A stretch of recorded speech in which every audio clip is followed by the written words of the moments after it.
In this captivating fusion of two beloved worlds, the Disney Lorcana trading card game invites you to embark on a journey through the realms of imagination.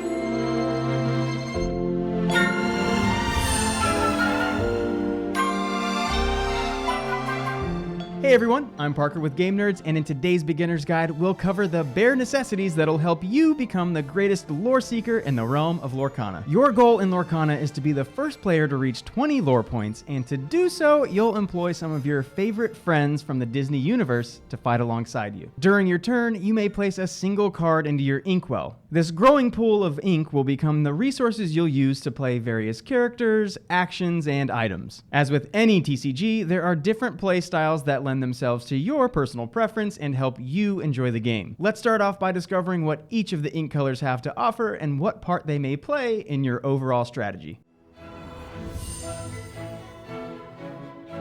When building a Lorcana deck, the first thing you'll need to do is choose one or two different ink colors to focus your deck on. At this time, there are 6 different colors to choose from, and each offers its own unique strategy to the player. Amber cards are known for their tough spirit as well as their healing properties. As your characters receive damage counters due to being challenged, the best way to ensure they stick around for the long haul is by healing them. Amethyst offers you the ability to take advantage of the magical side of the game. Abilities such as card draw, card recursion, and cost reduction are just a few of the ways that players can take advantage of this ink color. If you like to punish your opponent by forcing them to discard or return cards to their hand, then Emerald is the ink for you. Known as quick adapters, the characters in Emerald are sure to help you maintain your threat level throughout the game. Ruby ink, on the other hand, offers the players the opportunity to remove their opponent's hard-earned lore. Ruby also takes advantage of their large selection of aggressive characters with evasive. Sapphire cards primarily focus on being team players. You'll find that many Sapphire cards benefit other cards when played or a certain condition is met. As the name may suggest, Steel characters are all about strength. When not seeking lore, you may choose to have your characters challenge your opponent's characters. If that's the case, Steel will keep you hitting hard. Today, we'll be taking a look at the Into the Inkland starter decks, which feature Amber Emerald and Ruby Sapphire ink colors. Now that we've covered the basics of ink colors, let's take a look at the different types of cards available in Lorcana. Character cards are what you'll be utilizing as a means to gain lore and challenge other characters. Each turn, a character can become exerted and either quest to gain lore points equal to what is indicated on their card, or they can attack other players' characters. Action cards are one-time use and grant the players whatever the card reads. Drawing cards or buffing the attack value of one of your characters are just a few examples of what action cards are capable of. Items stay on your side of the play area and can be utilized to benefit your character's overall strategy. Some items require a cost to be paid to activate them, while others require a certain condition to be met in order to receive their benefit. Songs are a subtype of action card which can be played by exerting one of your characters to pay the cost, rather than spending your inkwell resources. Location cards are played similar to characters and actions, but don't become exerted and can only be destroyed by cards that specifically target them. Characters can move onto these locations and can benefit from the printed text, such as gaining more ink for future turns. After resolving the card effect, all actions and songs go directly to the discard pile, which is located just below your deck. The same goes for any defeated characters or removed locations and items. I'll mention that you can have no less than 60 cards in your deck and no more than 4 copies of each unique card, except for Dalmatian Puppy Tailwagger, which thematically allows up to 99 copies per deck.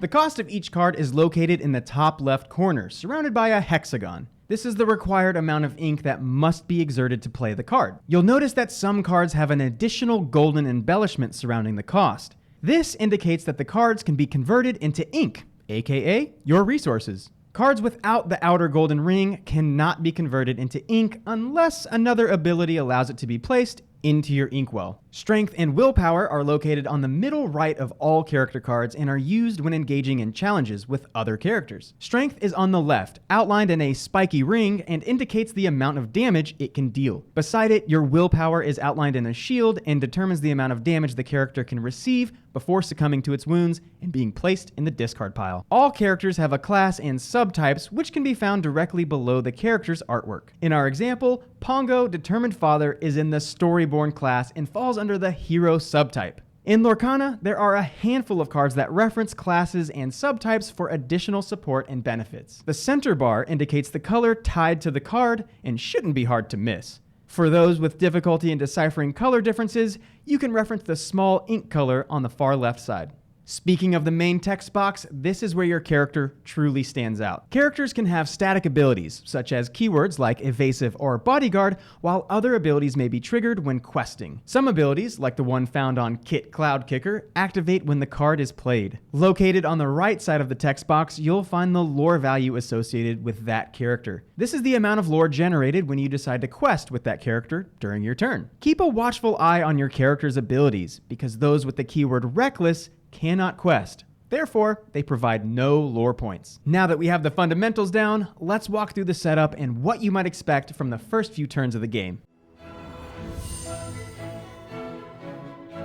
Once both players have chosen a deck of 60 cards and shuffled, it's time to determine who goes first. In keeping with the lighthearted nature of the game, I suggest a friendly match of rock, paper, scissors, or you could simply flip a coin. Place your shuffled deck in the designated area, leaving plenty of room for your discard pile, lore track, inkwell, and play area. Each player draws 7 cards, then decides if they'd like to mulligan. If you do decide to mulligan, you'll place the undesired cards on the bottom of your deck, then draw that many cards from the top. Shuffle the deck again, and it's time to play.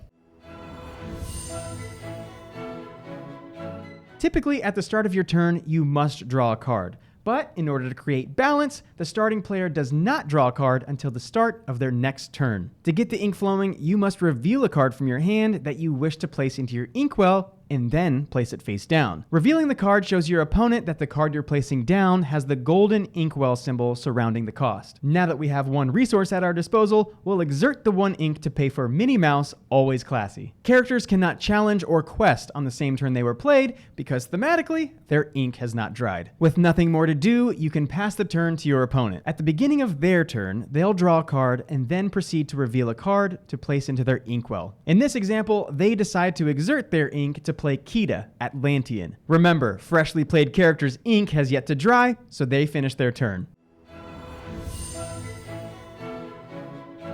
After placing another card into your inkwell, let's say you decide to play Simba, Scrappy Cub, exerting both of your available ink. Unable to perform any actions until Simba's ink has dried, you turn your attention to Minnie Mouse because its ink is now dry. Minnie has 3 options: challenge an opposing character, quest for lore, or simply do nothing at all. You may only challenge an opposing exerted character. So since that isn't the case, in our example, you decide to take Minnie Mouse on a quest for lore. To quest, simply exert Minnie, turning her sideways. In this case, Minnie quests for 1 lore, bringing the score to 1-0. Remember, the first player to reach 20 lore points wins the game.